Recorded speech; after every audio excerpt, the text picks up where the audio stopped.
सो जाओ नहीं तो डायबिटीज हो जाएगी। हेलो हेल्थ प्रेमियों, मैं डाइट डॉक्टर आरपी यादव आज आपके साथ नींद के बारे में कुछ चर्चा करने वाला हूं।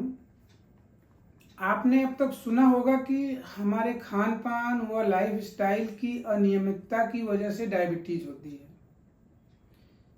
जबकि आपने अभी थंबनेल देखा कि सो जाओ नहीं तो डायबिटीज आ जाएगी। दोस्तों, आपने ये सही देखा,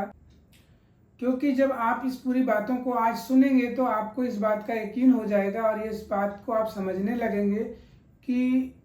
नींद का सही ढंग से न होना या अनियमित तरीके से नींद लेना हमें किस तरह से डायबिटीज की तरफ ले जाता है या और भी कई सारी बीमारियों के जंजाल में हम फंसते चले जाते हैं। तो आज हम उसी नींद के बारे में चर्चा करेंगे और साथ में मैं आपसे यह गुजारिश करूंगा कि आप बातों को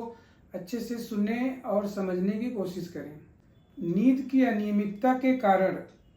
किस तरह से नींद का कम लेना या अव्यवस्थित तरीके से नींद का लेना हमारे बॉडी को किस हद तक प्रभावित करता है। दोस्तों, उचित नींद न लेने से या नींद का पैटर्न बिगड़ जाने से बॉडी का सर्केडियम रिदम बिगड़ जाता है, जिससे शरीर में होने वाले जो मेटाबॉलिक एक्टिविटी होती है वो भी बिगड़ जाती है। और ऐसा बार बार लगातार होने से सबसे पहले व सबसे ज़्यादा ग्लूकोज का मेटाबॉलिज्म बिगड़ जाता है और शरीर के अंदर ग्लूकोज की टॉलरेंस कैपेसिटी भी बिगड़ जाती है, जिसकी वजह से हमारे सेल्स या हमारी कोशिकाएं ग्लूकोज का इस्तेमाल सही तरीके से नहीं कर पाती हैं और तब ग्लूकोज का लोड व लेवल दोनों शरीर में बढ़ने लगता है, जिसके बाद में इंसुलिन रेजिस्टेंस डेवलप होता है और वही इंसुलिन रेजिस्टेंस टाइप 2 डायबिटीज पैदा होने का मुख्य कारण होता है। आपने सुना होगा कि डायबिटीज हो जाती है यानी ब्लड में शुगर का लेवल बढ़ जाता है, लेकिन दोस्तों इतना ही नहीं है। ब्लड में शुगर का लेवल बढ़ने के लिए इंसुलिन नाम का जो हार्मोन्स है उसका रेजिस्टेंस हो जाता है बॉडी में, और वो रेजिस्टेंस होने के लिए हमारे बॉडी में बहुत सारे फैक्टर्स होते हैं जो काम करते हैं। उसमें एक नींद का उचित ढंग से न ले पाना भी कारण बनता है। अनियमित तरीके से अगर आप नींद लेते हैं यानी आप सही तरीके से सही ढंग से और अधिक से अधिक नींद नहीं ले पाते हैं और ये रेगुलर इस तरह से चलते रहता है तो आपके शरीर में, आपके बॉडी में इंसुलिन का जो सिक्रीशन बॉडी में होता है उस पर उसका इफेक्ट होता है और उसकी काम करने की जो क्षमता होती है, मीन्स उसकी जो एक्टिविटी है जो यानी वो रेजिस्टेंस के रूप में हमारे बॉडी में देखने को मिलती है। और हमारा एक इंसुलिन रेजिस्टेंस के बारे में अलग से वीडियो भी है। अगर आप इंसुलिन रेजिस्टेंस क्या है, कैसे होता है, डीप में अगर जानना चाहेंगे तो आप उस वीडियो को भी देख सकते हैं, तो आपको उस बात की क्लैरिटी और ज़्यादा हो जाएगी। दोस्तों, नींद का पैटर्न बिगड़ जाने से कार्टिजोल जैसे स्ट्रेस हार्मोन्स का लेवल भी बढ़ने लगता है और यही बढ़ा हुआ स्ट्रेस हार्मोन्स का लेवल इंसुलिन की सेंसिटिविटी को कम करने लगता है, जिससे इंसुलिन रेजिस्टेंस डेवलप होने लगता है। मैंने अभी बताया नहीं कि अलग अलग फैक्टर्स हैं, अलग अलग चीज़ें प्रभावित करती है इंसुलिन रेजिस्टेंस को, तो हर बातों को समझना आपके लिए जरूरी है। केवल एक को पकड़कर आप चलेंगे तो आप कभी भी किसी निष्कर्ष पर नहीं पहुंच पाएंगे। और यह सब दोस्तों एक दिन में नहीं होता है,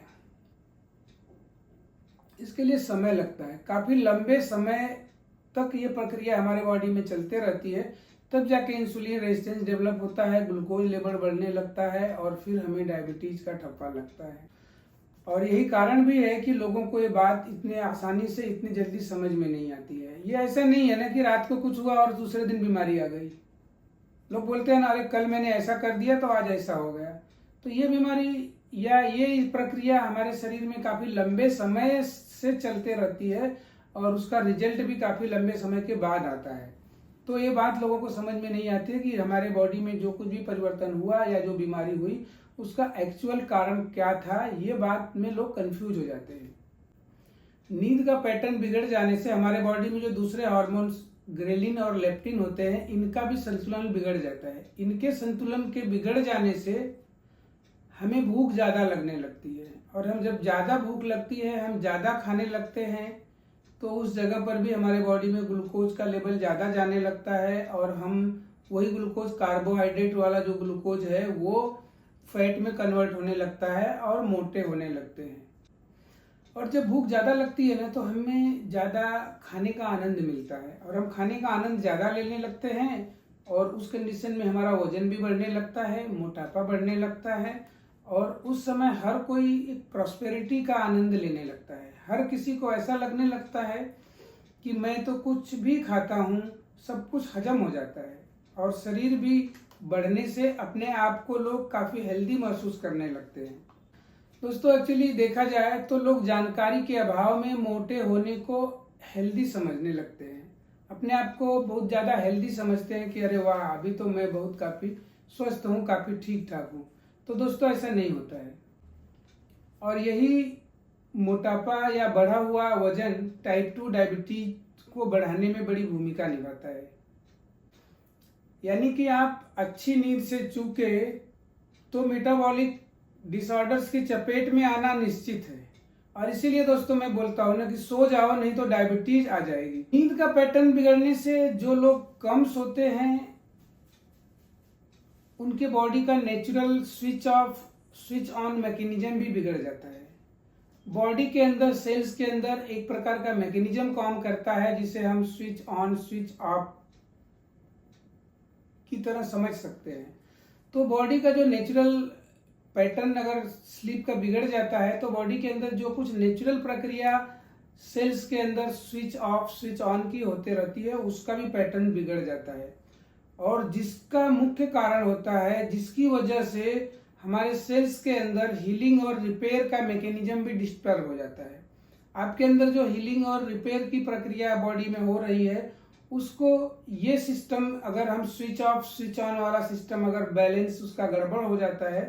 तो वो उसको प्रभावित करता है और आपके बॉडी में रिपेयरिंग और हीलिंग की प्रक्रिया धीरे धीरे कम होने लगती है, जिसकी वजह से बॉडी रिजुविनेट नहीं कर पाती है। मतलब कि कोशिकाओं का पुनर्जन्म या बनने की प्रक्रिया अच्छे से नहीं हो पाती है, जो बॉडी में इन्फ्लेमेशन का भी एक बड़ा कारण बनता है। आपको फीवर भी आता है तो आपके लिए चेक किया जाता है, आप ब्लड टेस्ट कराया जाता है ये जानकारी निकालने के लिए कि बॉडी में इन्फ्लेमेशन तो नहीं है कहीं, मतलब आपका सीआरपी बढ़ तो नहीं गया है, एचएससीआरपी को चेक किया जाता है। तो दोस्तों जब आपके बॉडी के अंदर सेल्स में रिपेयर और रीजेनरेशन की प्रक्रिया अच्छे से नहीं होगी तो वहां पर आपकी बॉडी इन्फ्लेमेशन पैदा करेगी और ये इन्फ्लेमेशन आप गूगल में भी जाकर चेक कीजिए कि इन्फ्लेमेशन किस तरह से हमारे बॉडी को प्रभावित करता है। ये बहुत सारी यानी सभी बीमारियों का कारण है। इन्फ्लेमेशन ही आपको ज्वाइंट पेन देगा, आर्थराइटिस जैसी बीमारी, हार्ट से रिलेटेड प्रॉब्लम, किडनी से रिलेटेड प्रॉब्लम। इन्फ्लेमेशन एक ऐसा प्रॉब्लम है शरीर के अंदर जो सेलुलर लेवल पर होता है और आपको दिखता नहीं है, वो धीरे धीरे बॉडी में चेंजेस दिखाता है और बड़ी से बड़ी बीमारियां सामने आती हैं जिसका कोई सोल्यूशन नहीं है, कोई इलाज नहीं है। मॉडर्न साइंस ये बोलती है कि भाई ये आपको हो गई तो ये लाइफ टाइम आपको झेलना है। तो दोस्तों इसीलिए मैं हमेशा बोलते रहता हूं कि आप अगर लाइफ स्टाइल को चेंज करोगे, खान पान में बदलाव करोगे, खाने के सिस्टम को समझ जाओगे, फूड को एज ए मेडिसिन के रूप में यूज करने लगोगे तो आपकी बीमारियां ठीक हो सकती हैं। फूड को एज ए मेडिसिन किस तरह से यूज करना है उसके बारे में भी हम लोगों को सिखाते हैं। उसको सीखने के बाद ही आप अच्छे ढंग से, लोगों का तो ऐसा रहता है कि भाई मैं तो लाइफ टाइम से ये खाते आ रहा हूँ, वो खाते आ रहा हूँ और मुझे कोई क्या बताएगा, मैं तो सबसे ज्यादा हेल्दी फूड खा रहा हूँ। तो दोस्तों ऐसी बात नहीं है। कभी कभी नॉलेज के साथ साथ में डिसिप्लिन में न होना भी आपके लिए काफी खतरनाक होता है। तो मैं हमेशा बोलता हूं कि नॉलेज के साथ में आपको डिसिप्लिन में आने की जरूरत पड़ेगी। आपके पास कितना भी बड़ा नॉलेज होगा, आप किसी भी फील्ड में बहुत ज्यादा महारत हासिल किए होंगे, लेकिन उस फील्ड में भी अगर आप डिसिप्लिन को फॉलो करते हुए उस नॉलेज का उपयोग नहीं करते होंगे तो आप वहां पे अपने आप को फेल देखेंगे। तो आपको सक्सेस पाने के लिए आपको नॉलेज के साथ में डिसिप्लिन में रहना पड़ेगा। तो दोस्तों खाने की सिस्टम को, खाने की बातों को, फूड को किस तरह से हम एज ए मेडिसिन यूज कर सकते हैं, इन सब बातों को जब सीख करके आप डिसिप्लिन के साथ में अपने आप में रहने लगते हैं तो आप देखते हैं कि बीमारियां ठीक हो जाती हैं, लाइफ टाइम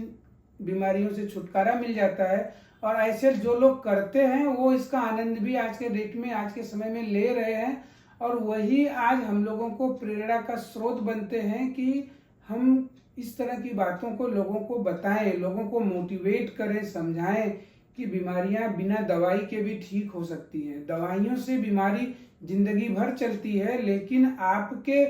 देख रेख में परिवर्तन कर लेने से, खान पान में परिवर्तन कर लेने से बीमारियां जिंदगी भर के लिए आपसे अलविदा हो जाती हैं। तो दोस्तों, हम बात कर रहे थे सेल्स के रिपेयर और रीजनरेशन के ऊपर।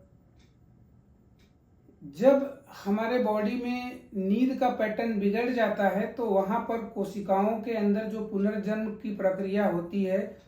वो भी प्रभावित होती है, यानी वो अच्छे से नहीं होती है और बॉडी में इन्फ्लेमेशन का कारण बनती है। और यही इन्फ्लेमेशन होने से बॉडी के अंदर ऑटो इम्यून डिसऑर्डर्स के साथ साथ सभी मेटाबॉलिक डिसऑर्डर जैसी बीमारियां हो जाती हैं। आपने सुना होगा, आपको ऑटो इम्यून डिजीज है, आप इन्फ्लेमेशन से रिलेटेड प्रॉब्लम है, इस तरह की बातें आपको डॉक्टर्स हमेशा बोलते रहते हैं। इसके अलावा दोस्तों, सबसे बड़ी और सबसे हैरान होने वाली बात आपको बताऊंगा कि जब आपका इस तरह से सब पैटर्न चेंज हो जाता है, यानी बॉडी का इक्विलिब्रियम बिगड़ जाता है, आप ज्यादा खाने लगते हैं, ज्यादा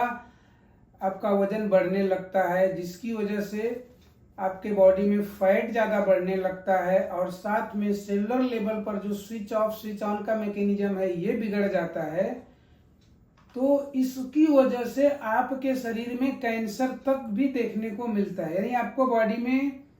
कैंसर भी हो सकता है। और अक्सर लोगों से मैं ये सुनते रहता हूँ, लोग कहते बैठते हैं कि भाई ये फला आदमी तो कभी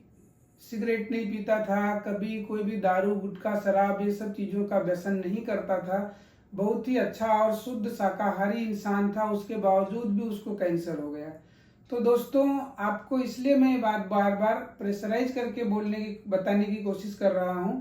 कि कैंसर के लिए आपका खाना ही जिम्मेदार है, ना कि आपको जो आप व्यसन की बातें करते हैं वो जिम्मेदार है। आपके खाने में ग्लूकोज ज्यादा है, आपके बॉडी में वजन बढ़ रहा है, नींद का पैटर्न आपका बराबर नहीं है, सेलुलर लेवल पर पूरा सब गड़बड़ी चल रही है आपके बॉडी में, वहां पर क्या होगा कि अननेचुरल और अनकंट्रोल ग्रोथ आपके बॉडी में चालू हो जाता है, वही तो कैंसर है। तो कैंसर से भी बचना है अगर आपको, तो आपको नींद को अच्छी तरीके से समझना पड़ेगा, नींद के पैटर्न को अच्छे से समझना पड़ेगा। जो नींद का पैटर्न बायोलॉजिकल और जो नेचर के हिसाब से है, उस नेचर के हिसाब से होना चाहिए, उस पैटर्न के हिसाब से अगर आप फॉलो करोगे, चलोगे, तो आपके बॉडी में सब कुछ सुधार हो सकता है। अदरवाइज नींद का पैटर्न को आप अगर सीरियसली नहीं लेते हैं, आप अपने ढंग से वैसे ही चलते रहते हैं, तो प्रॉब्लम तो आपके शरीर में होने ही वाला है। जब आपके सोने का समय निश्चित न होकर कभी 9 बजे, कभी 10 बजे, कभी 11 बजे, तो कभी 12 और 2 बजे भी सोते हैं, उसके साथ साथ में उस 12 बजे और 2 बजे आपका पिज्जा बर्गर का भी ऑर्डर आते रहता है, मतलब नींद का पैटर्न भी बिगड़ा हुआ है, खाने का भी पैटर्न बिगड़ा हुआ है, तो बॉडी में डाइजेशन का भी पैटर्न बिगड़ जाएगा। और ऐसा अगर हमेशा होता है तो आपकी बॉडी के सभी मैकेनिज्म का रिदम बिगड़ जाएगा, और रियल में बिगड़ता ही है, इम्बैलेंस में हो जाता है, बॉडी का इक्विलिब्रियम खराब हो जाता है। आपके अंदर जब यह अनियमितता हमेशा बरकरार रहेगी तो आपको कुछ भी हो सकता है, कुछ भी हो सकता है, मतलब ब्लड प्रेशर के शिकार हो सकते हैं, कोलेस्ट्रॉल बढ़ सकता है, हार्ट से रिलेटेड बीमारियां आपको बढ़ सकती हैं, डायबिटीज हो सकता है, कैंसर हो सकता है, आपका किडनी खराब हो सकता है, आपका मेटाबॉलिक सिस्टम पूरा खराब हो सकता है। इसलिए दोस्तों, मैं बोलता हूं, पावर ऑफ स्लीप को कभी भी इग्नोर मत कीजिए, उसको समझने की कोशिश कीजिए, उसको अंडर एस्टिमेट नहीं करना चाहिए। आपको अच्छी नियमित व डीप स्लीप लेनी चाहिए, जिससे बॉडी का हीलिंग मैकेनिज्म अच्छे से काम करे और सभी हार्मोन्स बैलेंस में रहें, आप लंबी व हेल्दी लाइफ जी सकें। इसी कामना के साथ अगले वीडियो में कुछ नई जानकारी के साथ फिर मिलेंगे, और हमारी दी हुई जानकारी अगर आपको थोड़ी भी अच्छी लगी तो चैनल को सब्सक्राइब करें, और साथ साथ में हमारे मोटिवेशन को बढ़ाने के लिए लाइक करते हुए कमेंट्स के साथ साथ में वीडियो को शेयर भी करें। दोस्तों, वीडियो बनाने में काफ़ी मेहनत लगती है। कंटेंट्स को आप तक बताने के लिए, आपको आपके ढंग से समझाने के लिए काफ़ी प्रयास करना पड़ता है, काफ़ी मेहनत करनी पड़ती है। और आप कुछ भी आपकी तरफ से कमेंट आता है, आपकी तरफ से लाइक आता है, तो मोटिवेशन बना रहता है कि लोगों को इंटरेस्ट है और लोग सीखना चाहते हैं, समझना चाहते हैं। इसलिए हम इन सब बातों को आपको बताने की कोशिश करते हैं। दोस्तों, धन्यवाद।